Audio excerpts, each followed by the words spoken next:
C'était l'introduction. Ça arrive.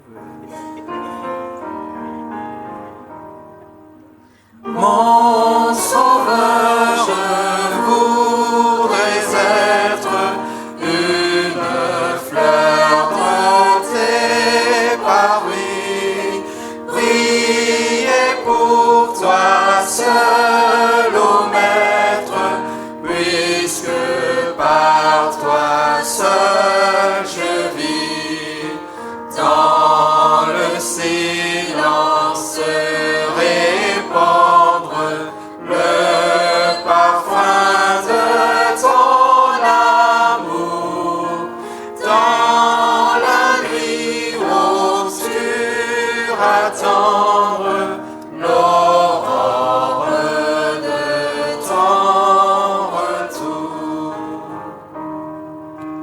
Mon sauveur, je voudrais être sur le sentier ténébreux, un faible reflet, ô Maître, de ton éclat radieux, luire sur la sombre route du cœur perdu loin de toi, dissiper la nuit du doute par la clarté de la foi.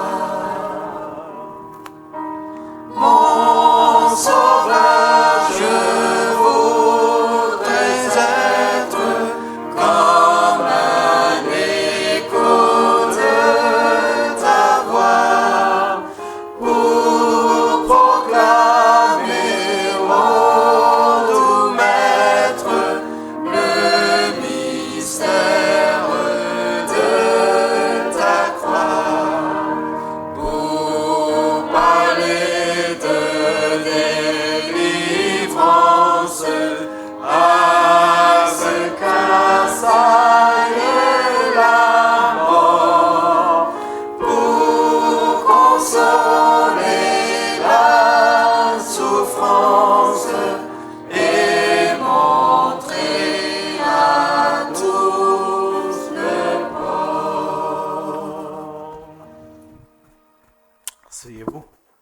Je vous invite à prendre votre Bible et nous ferons la lecture dans les épîtres de Paul, Éphésiens le chapitre 5, ces deux versets, verset 15 et verset 16. Éphésiens 5, les versets 15 et 16. Prenez donc garde afin de vous conduire avec circonspection, non comme des insensés, mais comme des sages. Rachetez le temps, car les jours sont mauvais. Que le Seigneur bénisse l'influence de sa parole dans nos cœurs. Soyons à l'écoute du message qu'il veut nous délivrer ce matin.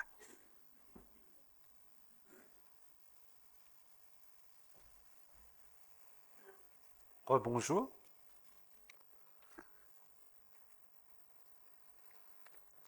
C'est vraiment une joie pour moi d'être là, parce que samedi dernier, j'étais obligé de rester à la maison. J'ai eu un petit accident, donc il y a quelque chose qui est rentré dans mon œil, et donc je ne pouvais pas lire, je ne pouvais pas ouvrir les yeux, et donc j'étais sur un traitement. Je devais aller à l'église de Saint-Louis, mais bon, je n'ai pas pu. Donc j'ai resté un sabbat seul à la maison. Ça m'a fait penser à une époque quand j'étais à Moufia. Pardon. Quand j'étais à Moufia, je n'ai pas pu venir à l'église un sabbat, et ça m'a vraiment manqué. La relation avec mes frères et sœurs, ça m'a manqué. Et donc là aussi, c'était pareil, ça m'a manqué cette relation que j'ai avec mes frères et sœurs. Et ce matin, je suis content d'être ensemble, d'être avec vous.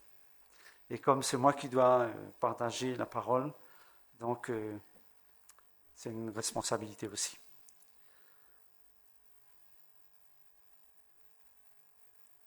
en créant l'être humain, la parole de Dieu nous rapporte que Dieu confia tout ce qu'il a créé, il l'a confié à l'être humain. Il l'a confié à l'être humain. Donc, il a confié tout ce qu'il y a dans la nature, les belles plantes que nous voyons, quand nous passons dans la rue ou quand nous allons en forêt, etc. Tout ce que nous voyons, c'est l'œuvre de notre Dieu. Il nous a confié tout cela. Il nous a confié aussi, il nous a donné, il nous a donné la capacité de faire toutes sortes de projets. La différence entre nous et les animaux, eux, ils ne font aucun projet, pas que construire leur nid pour les oiseaux, ou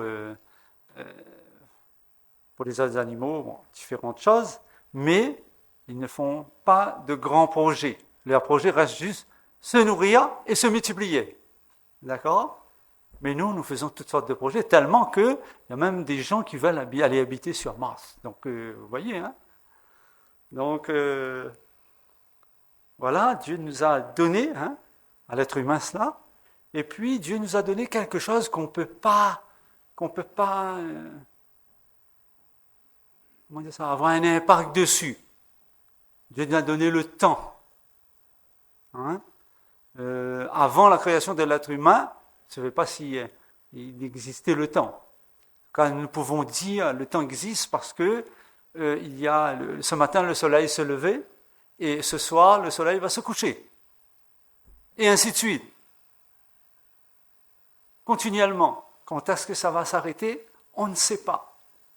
Mais on sait que Jésus reviendra bientôt. Mais voilà, dans tout cela, nous voyons que Dieu est vraiment attentif à cette création. Et surtout à l'être humain. Et dans la promesse de Dieu, à travers les prophètes, Dieu va faire une promesse dans Ésaïe chapitre 7, verset 14, où il dit, Dieu vous donnera un signe, Dieu adresse à son peuple d'Israël, Dieu vous donnera un signe, la Vierge deviendra enceinte, et elle enfantera un fils, et on lui donnera le nom d'Emmanuel. Et la signification du mot Emmanuel, c'est Dieu avec nous. Donc Dieu n'a pas simplement créé tout ce qu'il y a sur la terre, la vie et l'être humain, mais Dieu va venir sur cette terre. Il va habiter avec les êtres humains. Et nous voyons dans Matthieu, chapitre 1er, verset 23, l'accomplissement de cette promesse, quand Jésus est né. Et ensuite, Dieu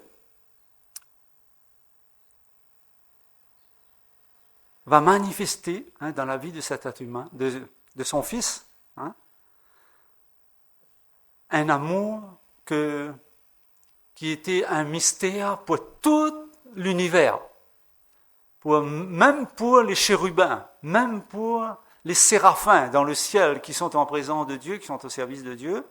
Cet amour que Dieu va manifester dans la vie de ce Fils-là qui va vivre sur cette terre, un amour qui dépasse tout entendement. Et nous avons ce verset magnifique que nous aimons tant citer, car Dieu a tant aimé le monde qu'il a donné son Fils unique, afin que quiconque croit en lui ne périsse pas, mais qu'il ait la vie éternelle. Et quand Jésus était ici-bas, Jésus va donner une parabole. Il va donner pas mal de paraboles, mais j'aimerais attirer votre attention sur une des paraboles qui se trouve dans Matthieu chapitre 25. Et nous allons prendre ce texte, Matthieu chapitre 25, et nous allons lire à partir du verset 14.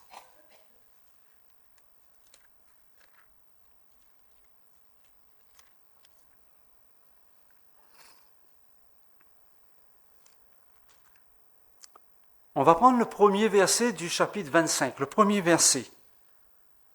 Alors le royaume des cieux sera semblable. On va arrêter là. Alors le royaume des cieux sera semblable. Et Jésus va faire deux ou trois paraboles à la suite. Et avant qu'on puisse lire, on va incliner la tête, on va prier le Seigneur. Seigneur notre Dieu, notre bon Père Céleste, nous sommes infiniment reconnaissants pour cette grâce et ce privilège que nous avons d'avoir ta parole entre nos mains et de pouvoir la méditer, de pouvoir réfléchir sur cette parole parce que nous voulons être enseignés par toi. Nous voulons être éclairés par toi. Nous voulons que tu puisses nous régénérer, nous inspirer pour que notre vie soit conforme à ta volonté. Alors dirige-nous. Au nom de Jésus, nous t'avons prié. Amen. Et le verset 14, il n'est pas dit, il n'est pas dit, alors le royaume des cieux sera semblable. Bon, on ne répète pas, Il est dit, il en sera d'un homme qui partant pour un voyage, appela ses serviteurs et leur remit ses biens. Il donna 5 talents à l'un, 2 à l'autre et 1 au troisième, et à chacun selon sa capacité. Et il partit. Aussitôt, celui qui avait reçu les 5 talents s'en alla, fit valoir et gagna 5 autres talents. De même, celui qui avait reçu les 2 talents gagna 2 autres. Celui qui en avait reçu qu'un alla faire un creux dans la terre et cacha l'argent de son maître.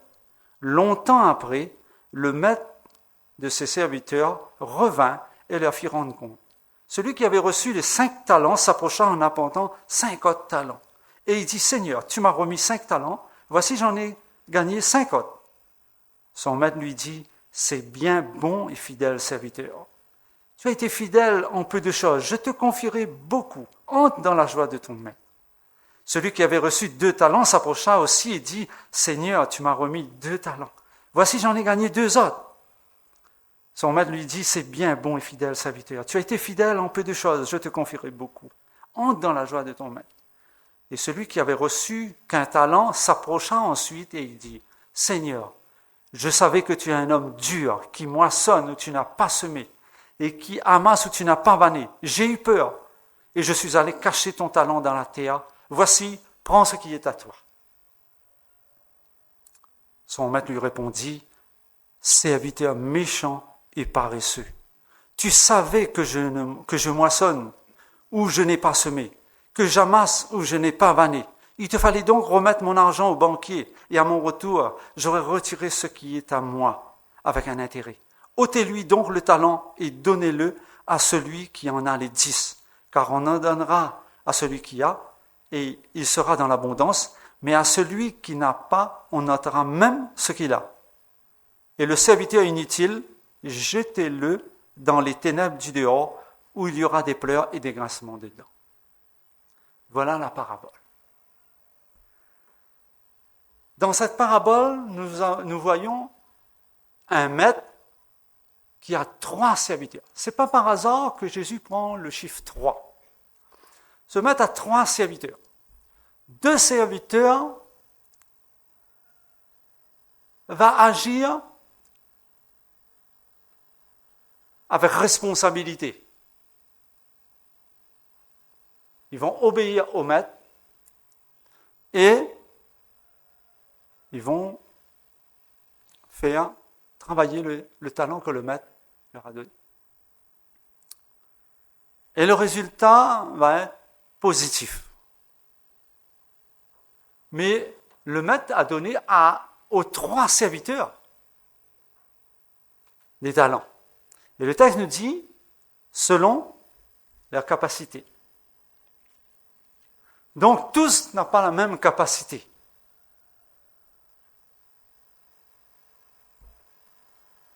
Les 3 serviteurs sont dans la maison du maître. Ce ne sont pas des gens qui sont en dehors de la maison. Ce sont ceux qui sont dans la maison du maître. Le maître les connaît. Eux aussi, ils connaissent le maître. Mais vous avez vu que dans la parabole, il y a certains qui ne connaissent pas le maître de la même manière que d'autres. Entre autres, les 2 premiers et le 3e, ils n'ont pas la même connaissance du maître.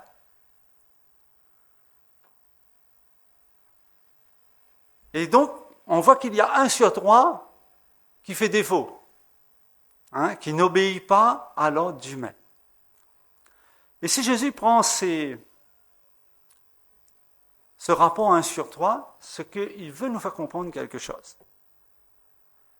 Et la réaction de celui qui n'obéit pas, qu'est-ce qu'il dit? Au verset 14 et 15, non, au verset 18. Celui qui en avait reçu qu'un alla faire un creux dans la terre et cacha l'argent de son maître. Et au verset 24, celui qui avait reçu un talent, donc c'est toujours le même serviteur, il s'approcha ensuite et dit, « Seigneur, je savais que tu es un homme dur, qui moissonne où tu n'as pas semé et qui amasse où tu n'as pas vanné. J'ai eu peur et je suis allé cacher mon talent dans la terre. Voici, prends ce qui est à toi. » Est-ce que le maître était un maître dur? Non. Pourquoi ce n'était pas un maître dur? Parce que déjà à l'époque,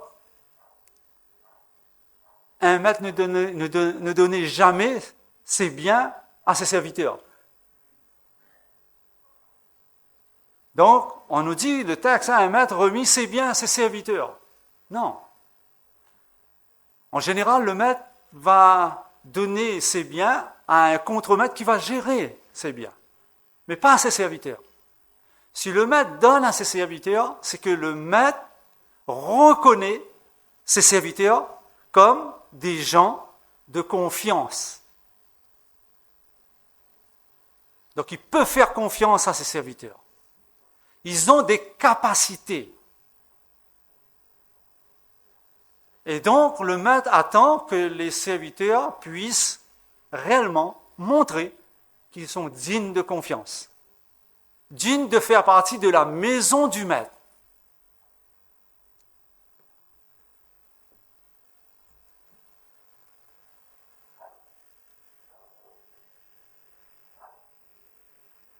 Quand nous revenons sur ce rapport 1 sur 3, un tiers, nous voyons que cette parabole nous fait rappeler quelque chose qui s'est passé longtemps avant. On va prendre Apocalypse chapitre 12 et nous lirons le verset 7 et 9.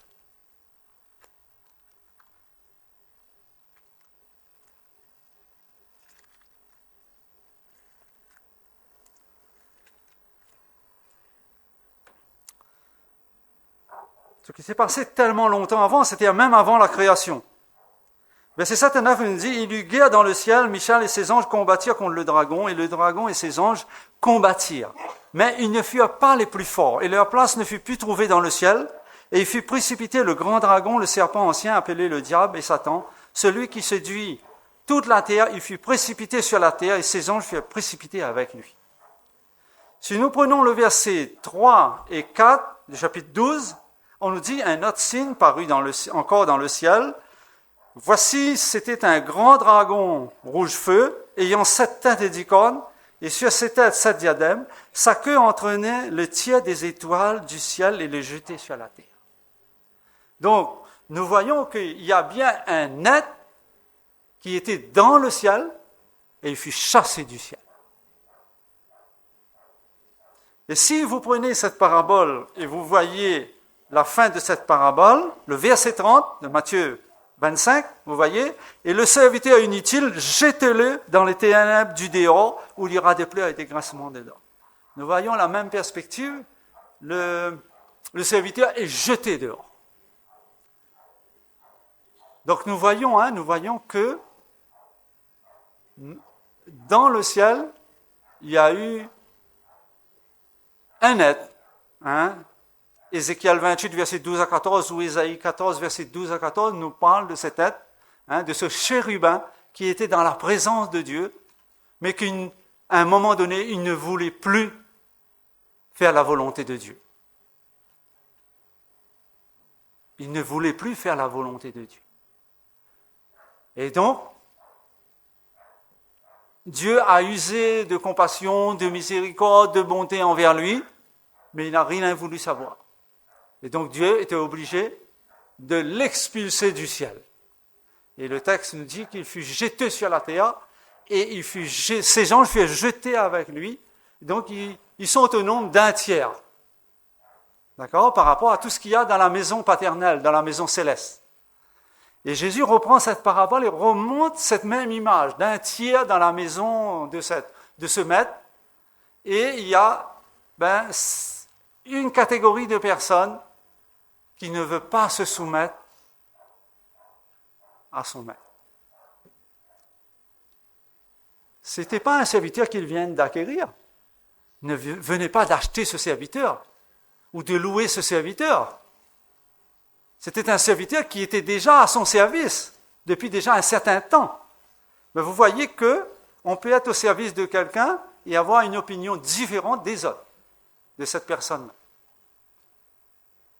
Et c'est ainsi que nous voyons dans la parole de Dieu pas mal d'exemples qui montrent que ceux qui sont au sein même de la maison de Dieu, à un moment donné, se mettent à se rebeller contre Dieu. Et c'est là qu'on voit l'exemple, par exemple, de Caïn et Abel.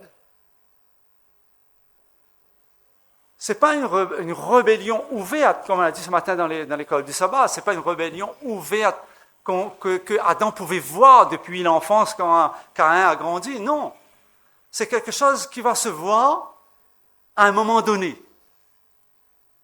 Et quand on voit l'attitude de la personne, on dit « Waouh, j'ai pas vu venir ». Pourquoi ? Parce que la personne a cultivé certaines choses dans sa vie, dans son cœur, et il fait qu'à un moment donné, il arrive à se comporter de telle manière. Et ce serviteur-là, il est pareil.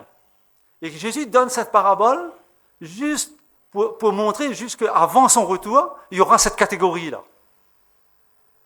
Donc on voit par là, ce n'est pas le nombre de talents qui est important, parce que le chérubin, il avait tous les talents, lui. C'est celui qui avait plus de talents dans le ciel. Et il s'est rebellé contre Dieu. Dans cette parabole, c'est celui qui avait le plus petit talent, un seul. Et il s'est rebellé. On pourrait se dire, mais ça touche que ceux qui n'ont qu'un talent.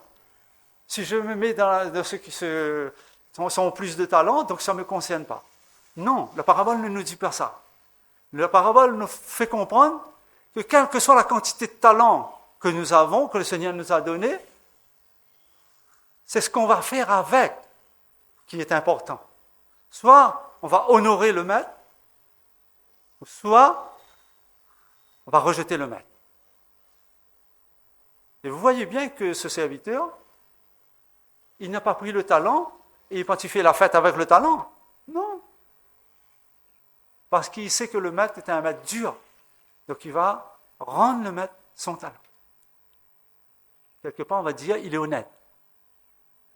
Mais c'est un méchant serviteur. C'est un méchant serviteur. Et donc, nous devons faire attention parce que nous pourrions être dans ce cas-là.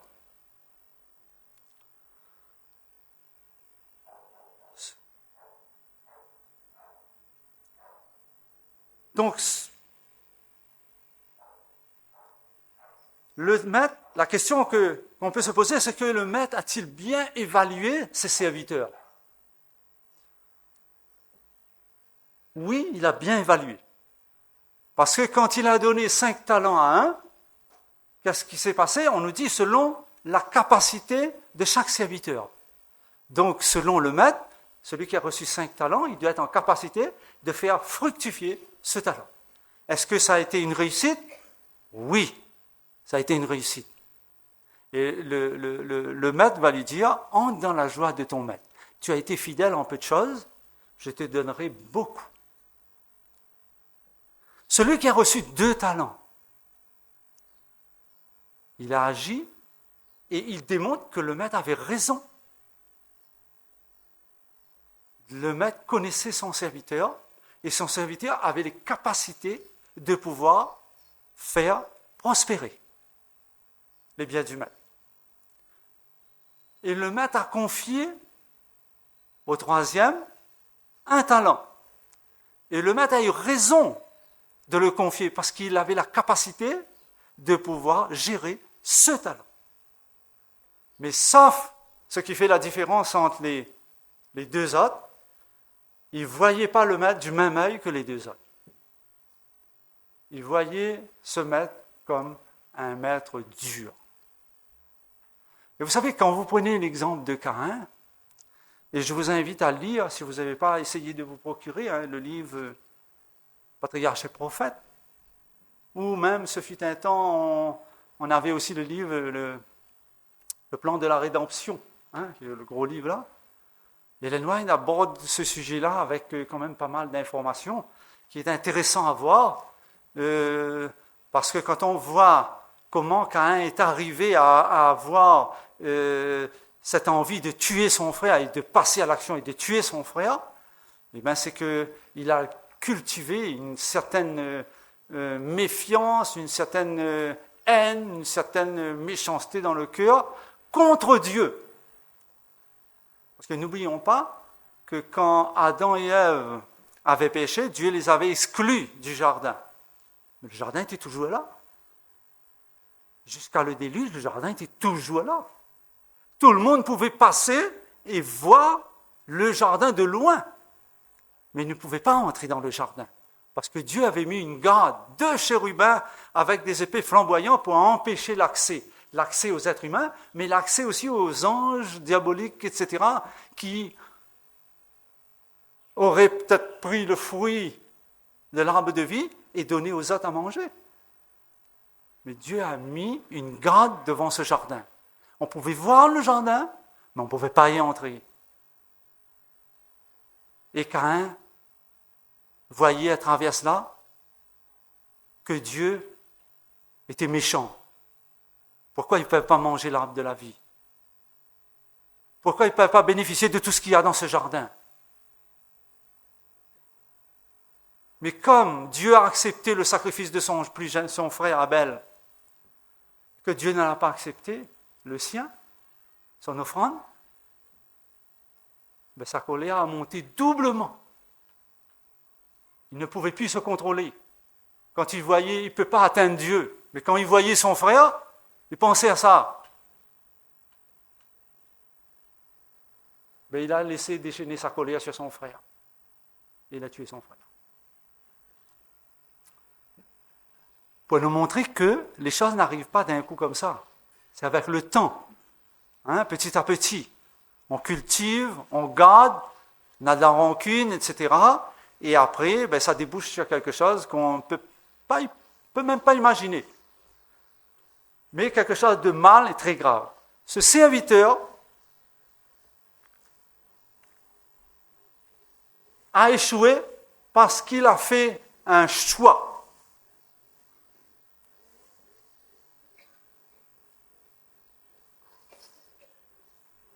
Enterrer le talent. Il décide de ne pas mettre ses capacités au service de son maître et d'utiliser son temps pour autre chose que la volonté de son maître.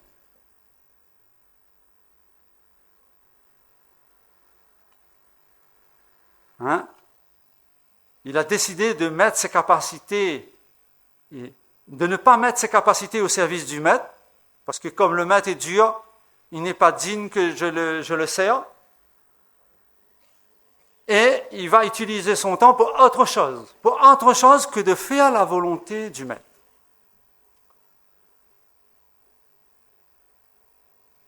Et vous voyez que quand nous reprenons la création, nous voyons que la première chose que Dieu a donnée à l'humanité, c'est le temps. Le premier jour, Dieu a établi le temps. Il y eut un soir, il y eut un matin, ce fut le premier jour. Et jusqu'à aujourd'hui, nous observons toujours cette semaine de temps. Cette semaine de 7 jours. Les hommes ont essayé dans l'histoire de changer, de mettre une semaine de 10 jours. Mais ça n'a pas marché. Tu es obligé de revenir à la semaine des 7 jours. Et Dieu a donné à l'humanité un 7e du temps, en disant à l'humanité, ce 7e du temps-là, c'est quelque chose qui m'appartient. Nous savons tous ici de quoi nous parlons. Dieu dit, dans le commandement, Exode 20, verset 8 à 11, Tu travailleras 6 jours, tu feras tout ton ouvrage, mais le 7e jour est le jour de l'Éternel, ton Dieu.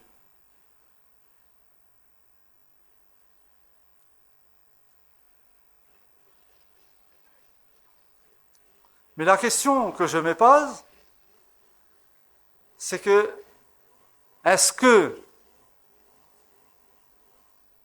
le 7e jour seul appartient au Seigneur?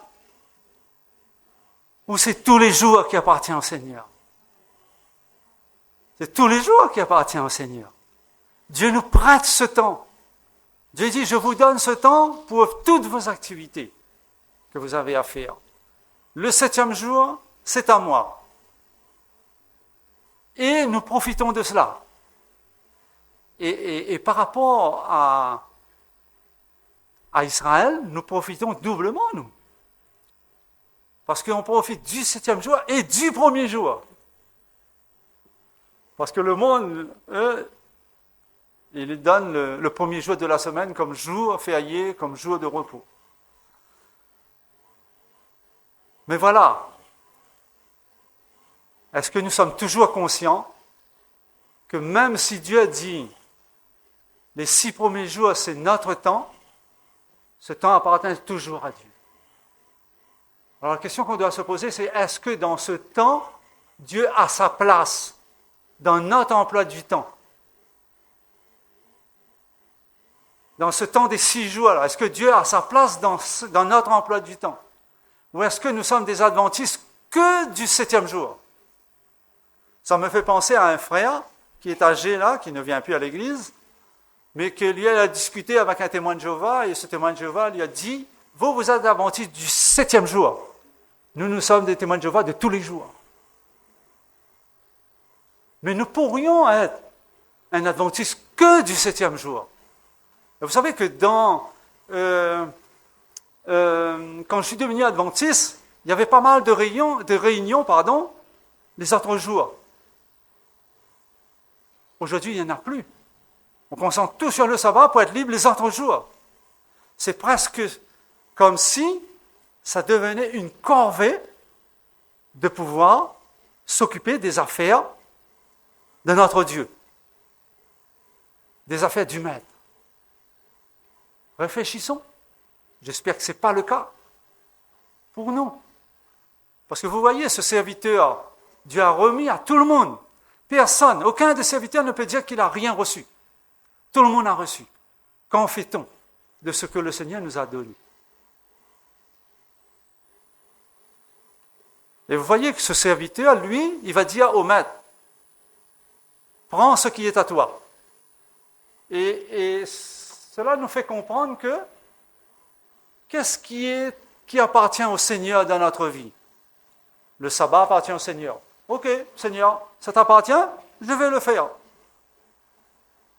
Dieu dit, toute dîme de la terre m'appartient. Ok, Seigneur, je te rends ta dîme. Mais les autres à côté, est-ce que cela démontre notre amour pour le Seigneur? Ou est-ce que nous agissons simplement parce que la loi a dit ça, nous faisons ce que la loi dit, et Dieu n'a rien à nous redire.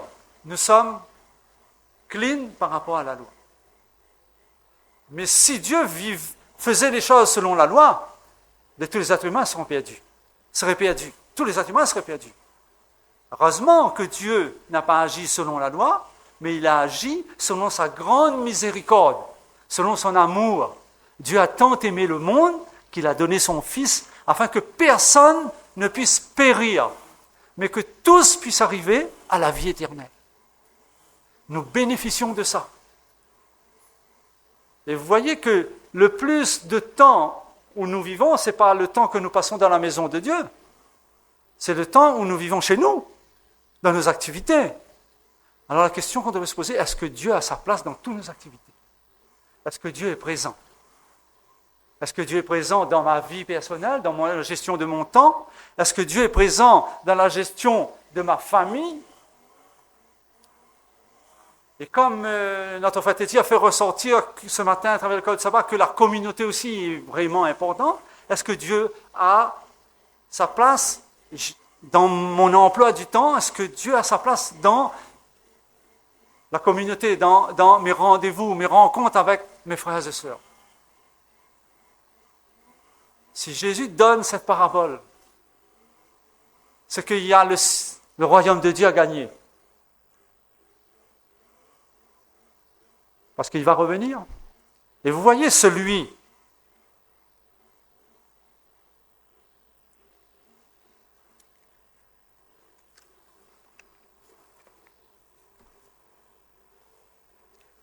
on revient dans Matthieu 25.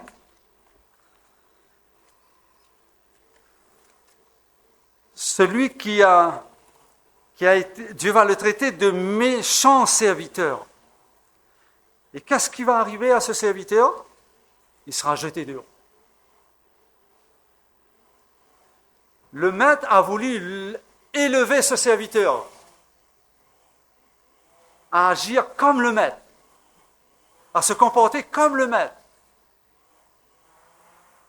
Mais ce serviteur n'a pas voulu. Ça ne l'intéressait pas. Il avait autre chose de plus important, en tout cas d'autres projets pour lui. Mais il était chassé de la maison de Dieu. Nous devons comprendre que Dieu attend de nous un service volontaire. Pas un service réglé sur la loi.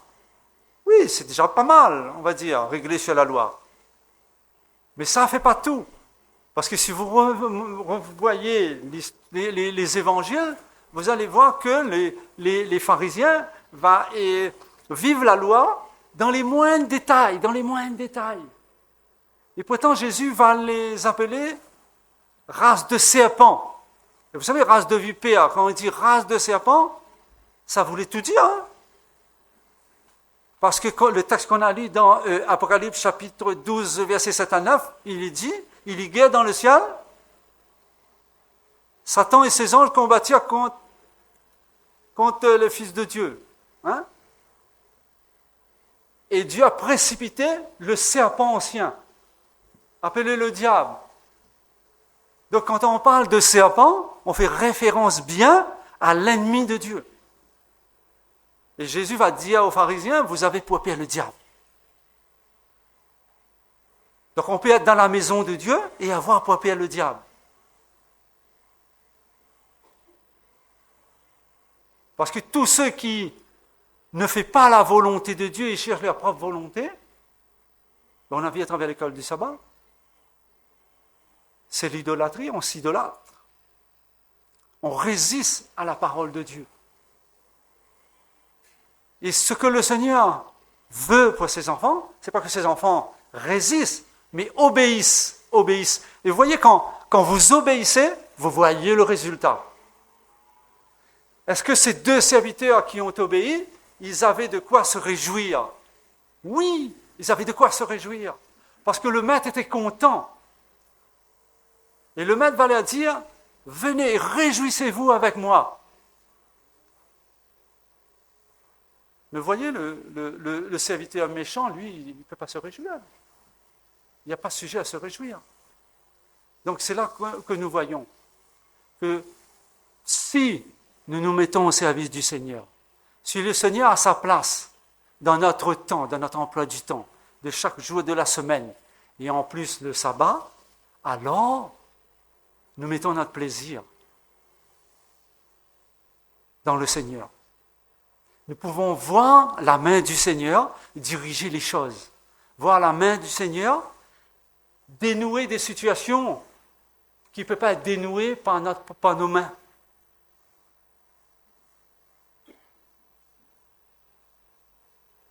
Et nous revenons à ce verset qui a été lu dans Éphésiens chapitre 5.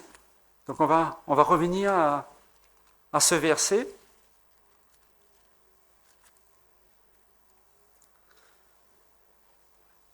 Le verset 15 et 16, il est dit, prenez donc garde à vous. Prenez donc garde afin de vous conduire avec circonspection, non comme des insensés, mais comme des sages. Rachetez le temps, car les jours sont mauvais. Nous sommes dans cette période-là. Rachetez le temps, car les jours sont mauvais. Et quand l'apôtre Paul écrit ça à l'épître aux Éphésiens, il y a ce contexte. Le contexte se trouve dans le verset 3 jusqu'au verset 7. Hein? Que la débauche, ni aucune impureté, ni la cupidité ne soient pas même nommées parmi vous, qu'ainsi qu'il convient à des saints, qu'on n'entende ni paroles grossières, ni propos insensés ou équivoques, choses qui sont contraires à la bienséance, qu'on entende plutôt des actions de grâce. Car sachez-le bien, aucun débauché, ou impur, ou cupide, c'est-à-dire idolâtre, n'a d'héritage dans le royaume de Christ et de Dieu. Que personne ne vous séduise par de vains discours, car c'est à cause de ces choses que la colère de Dieu vint sur les fils de la rébellion. N'ayez aucune part avec eux. Donc on voit bien, il y a un contexte dans l'Église, des choses mauvaises. Et la solution que l'apôtre Paul donne, c'est à partir du verset 17. C'est pourquoi ne soyez pas inconsidérés, mais comprenez quelle est la volonté du Seigneur. Ne vous enivrez pas de vin, c'est de la débauche. Soyez au contraire remplis de l'esprit. Entretenez-vous. Comment racheter le temps? Entretenez-vous. Par des psaumes, par des hymnes, par des cantiques spirituels, chantant et célébrant de tout votre cœur les louanges du Seigneur. Rendez continuellement grâce à Dieu le Père pour toutes choses au nom de notre Seigneur Jésus-Christ, vous soumettant les uns aux autres dans la crainte de Christ. Donc, nous voyons que le désir de l'apôtre Paul, c'est de montrer les difficultés qu'il y a. Mais Dieu a la solution pour ses enfants, a la solution. Prenons-nous le temps, chers frères et sœurs, prenons-nous le temps de pouvoir louer notre Dieu, de pouvoir l'exalter. Prenons-nous le temps de lire la parole de Dieu, de la méditer. Prenons-nous le temps de venir quand l'Église met une rencontre.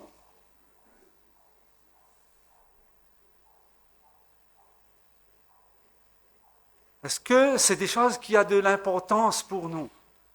Parce que quand je regarde dans le passé jusqu'à aujourd'hui, je me rends compte que de plus en plus les activités qu'il y a, que ce soit à l'église ou des trucs, ça n'a pas beaucoup d'importance pour nous. Nous avons notre routine, nous avons nos projets, nos plans. Mais vous voyez, le Seigneur, au fur et à mesure que nous allons approcher de la fin, le Seigneur va utiliser des hommes et des femmes de toute nation, de toute culture. Il va les utiliser pour faire sa volonté. Mais il veut nous utiliser aussi. Nous qui sommes dans sa maison. Les choses du Seigneur est rangées au second plan. Nos activités sont prioritaires. C'est vrai que moi, un temps, mes activités étaient prioritaires. Mais le Seigneur m'interpelle. Il nous interpelle. Si nous devons vivre un jour dans le royaume de Dieu, il faut que dès à présent, Dieu est prioritaire dans ma vie. Il est prioritaire dans tout ce que j'ai. S'il m'appelle à faire quelque chose, il faut que je le fasse. Donc, et c'est là que je dois comprendre que je dois faire des efforts. Faire des efforts. Parce que ces serviteurs, ils ont mis leur temps, leur capacité en action pour que l'œuvre que le maître leur a confiée puisse aboutir et puisse avoir un résultat positif. Ça, c'est pas arrivé. Le texte ne nous dit pas qu'est-ce qu'ils ont fait comme programme, etc. Mais on nous dit qu'ils sont allés et ils ont fait ce que le maître leur a dit. Et nous aussi, le succès est là. C'est de faire ce que le Seigneur nous dit. Si nous le faisons, nous allons voir le résultat. Puisse le Seigneur nous aider à analyser notre vie avec circonspection, et voir que peut-être qu'il y a des failles, peut-être qu'il y a des choses que j'ai mis dans mon emploi du temps qui prend plus de temps que le Seigneur. Et on a vu à travers l'école du sabbat, Dieu dit sortez de Babylone, mon peuple. Il dit, Abraham, quitte Ur en Chaldée, sors de là. Je vais faire de toi quelque chose, viens avec moi. Mais c'est pas Abraham qui part, qui dit, Seigneur, viens avec moi. Ça, c'est Nimrod qui fait ça, hein. Il passe devant l'Éternel, et puis l'Éternel est délié, et puis il va aller contre Dieu. Non. Nous allons là où le Seigneur nous emmène, et veut nous emmener. Et donc, nous devons montrer notre obéissance, notre amour pour Dieu, dans nos biens, mais aussi dans notre temps. Et moi, je ne suis pas déçu, hein, je ne suis pas déçu, loin de là. Mais tant que je peux, hein, après, chacun est libre de voir ce qu'il peut faire ou ce qu'il ne peut pas faire. Mais tant que je peux. De toute façon, vous êtes témoins. Tant que je peux être là dans une activité et que je peux être utile, je serai toujours là, quel que soit le jour, à moins que je sois malade, je ne peux pas être là. Mais sinon, ça c'est ma devise. J'étais dans le monde et j'ai connu le Seigneur. J'ai connu le monde, j'ai connu le Seigneur et je sais ce que j'ai gagné en venant dans l'Église. Et je ne changerai jamais le choix que j'ai fait. Et je regrette du tout et nullement ce choix-là. Mais c'est pour nous montrer que le Seigneur, dans le moindre détail, il peut intervenir pour nous. Il peut faire des choses qu'on ne pense pas. On n'ose même pas demander. Mais le Seigneur est là. Il voit, il sait. Si nous obéissons au Seigneur, si nous faisons confiance, alors nous verrons la main du Seigneur agir à notre égard d'une manière extraordinaire. Que le Seigneur nous bénisse et nous aide à rester fidèles, à être obéissants, à le rechercher dans tout ce que nous faisons, à le mettre en priorité dans notre vie. Alors nous allons voir sa main. Nous allons voir qu'il est avec nous. Amen.